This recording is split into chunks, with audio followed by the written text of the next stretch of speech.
Today we're going to be working with this filter here. This is magnifying.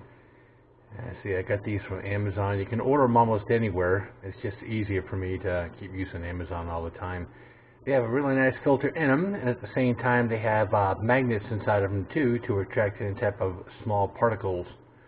Where are we going to be installing this? It's going to be part of the power steering fluid system.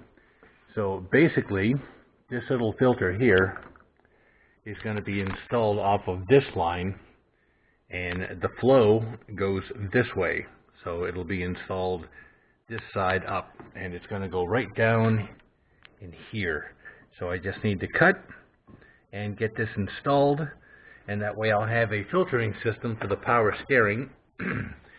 Since you use it, and not too long ago I replaced the fluid, the filter will basically, having the filter installed, is going to protect the power steering unit from any type of small particles that happen to be in it, get the steering rack to last longer, and at the same time give me some peace of mind knowing that the fluid inside of the system is actually being filtered and kept clean over a longer period of time.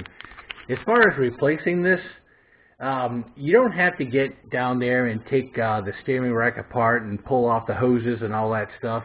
If you guys ever want to change this out, it's really easy. Just go ahead and siphon out, or I have like a little hand pump that pumps out the fluid, and you can pump all this fluid out of here, fill it up with fresh. Okay, get in there, start your car, and turn the wheels full lock all the way to the left, all the way to the right, and you do this about 15 times. Drain out the fluid, put new stuff in, and repeat the process. You do this about, I'd say probably about 10 times.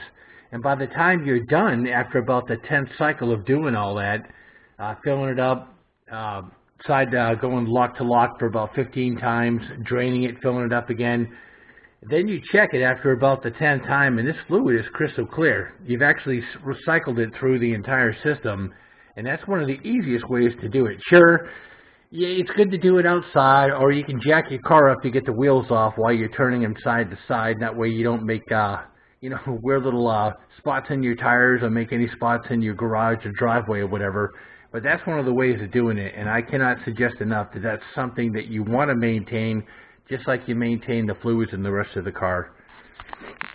Anyway, with fresh fluid in it, I'm going to go ahead and do that. I'm going to make sure I try to pinch these off, cut a section out, and get this installed. And I have some nice stainless steel clamps. I kind of like these here. These are stainless steel. I ordered these from Amazon. As you squeeze them down, they're a bit better than the regular band clamps that you'll see some people use, this type here. These aren't bad. You can get them regular metal and stainless and stuff too, but you can tell by the way they're made, they had their limitations to them. The way these little slits are and the way they tighten up. They work. They've been using them for years. However, I really enjoy the other clamps a bit better. You can see it's a nice screw in there with a regular nut, and the way it compresses is by this going in. It's just a lot nicer, just in my opinion. Some people like the other ones, that's fine. I like to order these, and they're really good, especially when you start getting down to a smaller size. They don't really make too many band clamps that are worth anything, where this is good. It's got the same size screw and nut in it and stuff. So after I cut that, I'll find out which one is the tightest on there before I tighten it up, and then that's what we'll use to basically seal up the system once I put the filter in. And they're stainless steel. I don't have to worry about them rusting or anything, so let's go ahead and get at it. These little guys here, this is for pinching off rubber hoses and all. So I usually keep some of these around. I don't use them all the time, but when I do, they really come in handy, like what we're doing today. So I pinched out the reservoir so I don't drain it. I'll get some paper towel or rags stuffed down in there for when I make the cut, so it'll catch the fluid. And when I cut it, I have these little guys here. I got these a long time ago from Sears, and then they give you a nice straight cut. You can use whatever you want, but this is something that I use. So I need to go ahead and take a section out, and you can see where it connects down there. So I'll go ahead and get a measurement, start doing some cutting, get the filter put in along with the And see the clamp, so once I cut the section out, then I can take that over to the bench and match up a clamp with it. Okay, so I cut a small section out to prevent this from really draining out of here. I pinched off this hose here, and of course this one here is pinched off, and I'm still working with the bottom hose there. So just need to get the section cut out. We'll get the clamps on there, then we'll get the filter in, and I can bring the clamps up and tighten those up. And that's pretty much about it. Then I'll go ahead and start it, and I'll go ahead and top this off a bit here. Bring the vehicle outside so I can turn the wheels to the stops, and I'll keep checking the fluid level here, and that'll allow the tube and the filter to go ahead and fill up.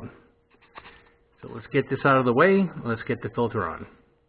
And there you have it, all installed. So we got the clamps in place on the top and the bottom. Got some tie wraps down there, not too tight, just enough to basically hold it to this other one here. And that way there's no restriction, but that way it's not wiggling anywhere. And that's where it'll basically live from now on until I decide to go ahead and change the filter, which will be the next time I go ahead and change out the fluid in here, which is probably going to be about another 60,000 miles. But at least I had the peace of mind knowing that I'm getting the fluid filtered. And there's a couple of magnetic pickups inside these filters that trap any type of wear or something like that, so it doesn't keep feeding through the mechanism itself. So that's it, guys. That's installing a MagnaFlow type of filter on your power steering system. Pretty easy.